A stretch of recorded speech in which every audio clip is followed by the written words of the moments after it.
கடந்த வாரம் பெய்த மழையால் வரதராஜபுரம் பகுதியில் முல்லை நகர், தனலட்சுமி நகர், பிடிசி நகர், அஷ்டலட்சுமி நகர் போன்ற இடங்களில் பெருவெள்ளம் ஏற்பட்டு பத்திரிகையெல்லாம் தொலைக்காட்சியில் நீங்கள் பார்த்திருப்பீர்கள். உங்களிடம் எடுத்து வந்து காண்பித்தேன். மாண்புமிகு நீர்வளத்துறை அமைச்சர் அனுபவம் வாய்ந்தவர், எதை எடுத்தாலும் முழுமையாக செய்யக்கூடியவர், அரைக்குறையாக செய்யாதவர், அதை நாடு அறியும். ஆனால் அந்த பகுதியில், என்னுடைய தொகுதியில் வரதராஜபுரம் பகுதியில் அரைக்குறையாக வேலை நடந்திருக்கிறது, முழுமையாக நடைபெறவில்லை.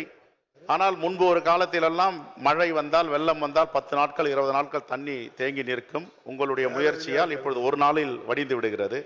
இருந்த போதிலும் அந்த பகுதியில் நான் சொன்ன இடத்துல திருப்புகழ் கமிட்டியுடைய பரிந்துரை இருக்கிறது. திருப்புகழ் கமிட்டியுடைய பரிந்துரையை முழுமையாக நிறைவேற்றினால்தான் அங்கே தண்ணீர் இல்லாத பகுதியாக அதை பார்க்க முடியும்.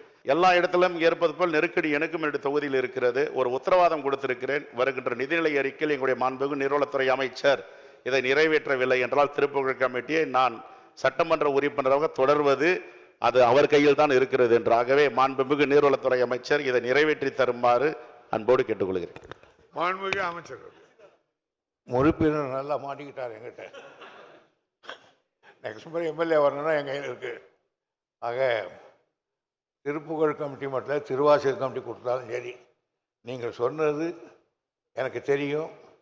அதனால் நான் முந்தா நாள் கூட அந்த அதிகாரிகளை கூப்பிட்டு பேசியிருக்கிறேன். கவலைப்பட வேண்டாம், குறை தீர்க்கப்படும்.